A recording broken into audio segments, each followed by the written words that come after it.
Au nom du Père, du Fils et du Saint-Esprit. Nous commençons par écouter le pape François qui nous dit ceci. Frères et sœurs, souvenons-nous chaque jour de notre vocation baptismale, en faisant de notre vie une offrande agréable à Dieu et en la mettant au service des autres. Nos désirs les plus saints, d'avoir une vie la plus sainte, seront les plus vains si nous y mettons seulement toute notre force et tout notre cœur. Cependant, il faut se donner cette peine de vouloir mettre à mort les désirs charnels, pour orienter notre vie vers le seul et unique bien qui en vaille la peine, le royaume, la vie en Dieu, la vie en plénitude dans l'amour. Mais encore une fois, tout seul, nous n'y arriverons pas, parce qu'il nous faut demander l'aide du Seigneur et surtout le laisser agir. Ainsi, nous pouvons le demander, que Dieu nous vienne en aide.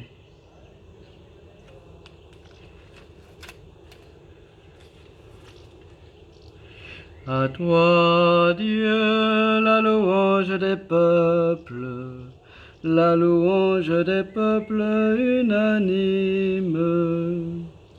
Que Dieu nous prenne en grâce et nous bénisse, que son visage s'illumine pour nous, et ton chemin sera connu sur la terre, ton salut parmi toutes les nations. À toi, Dieu, la louange des peuples, la louange des peuples unanimes. Que les nations chantent leur joie, car tu gouvernes le monde avec justice, tu gouvernes les peuples avec droiture, sur la terre tu conduis les nations. À toi, Dieu, la louange des peuples, la louange des peuples unanimes. La terre a donné son fruit, Dieu, notre Dieu, nous bénit, que Dieu nous bénisse, et que la terre tout entière l'adore. À toi, Dieu, la louange des peuples, la louange des peuples unanimes.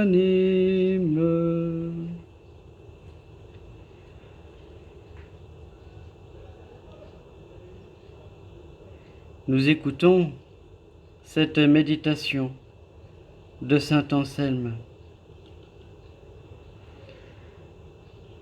Ô bon Maître Jésus-Christ, j'étais sans aucun secours, je ne demandais rien, je n'y pensais même pas, et ta lumière m'a éclairé dans ma nuit. Tu as écarté de moi le fardeau qui m'écrasait, tu as repoussé ceux qui m'assaillaient, tu m'as appelé d'un nom nouveau. Emprunté au tien, le nom de chrétien. J'étais accablé, tu m'as redressé. Tu m'as dit, confiance, je t'ai racheté, moi qui ai donné ma vie pour toi. Si tu veux t'attacher à moi, tu échapperas au mal et à l'abîme où tu cours. Je te conduirai en mon royaume. Oui, Seigneur, tu as tout fait pour moi. J'étais dans les ténèbres et je n'en savais rien. Je descendais vers le gouffre de l'injustice. J'étais tombé dans la misère du temps pour tomber plus bas encore. Et à l'heure où je me trouvais sans secours, tu m'as éclairé. Sans même que je te le demande, tu m'as illuminé. En ta lumière, j'ai vu ce qu'étaient les autres et ce que je suis. Tu m'as donné confiance en mon salut. Tu as donné ta vie pour moi. Je le reconnais au Christ. Je me dois tout entier à ton amour.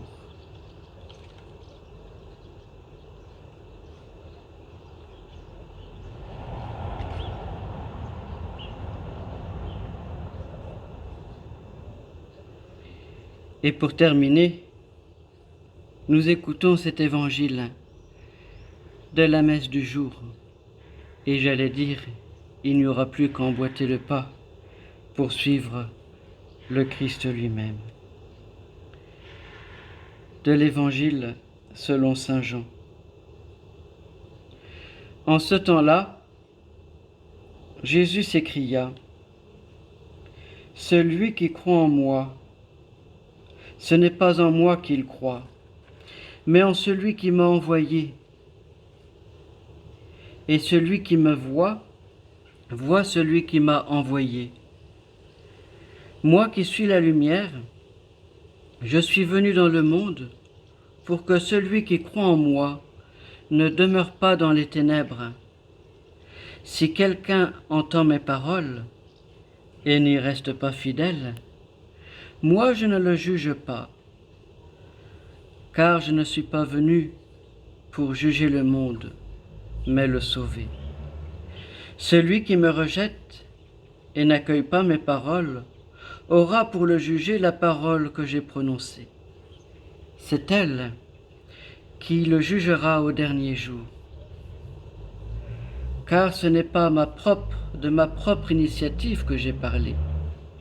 Le Père lui-même qui m'a envoyé m'a donné son commandement sur ce que je dois dire et déclarer. Et je sais que son commandement est vie éternelle.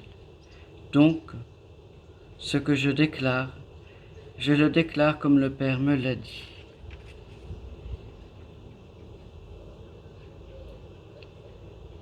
Oui, Seigneur, maintenant, je prends ce temps de silence pour t'offrir ma vie, m'offrir tout entier à toi, tel que je suis, avec mes zones de lumière et mes zones d'ombre.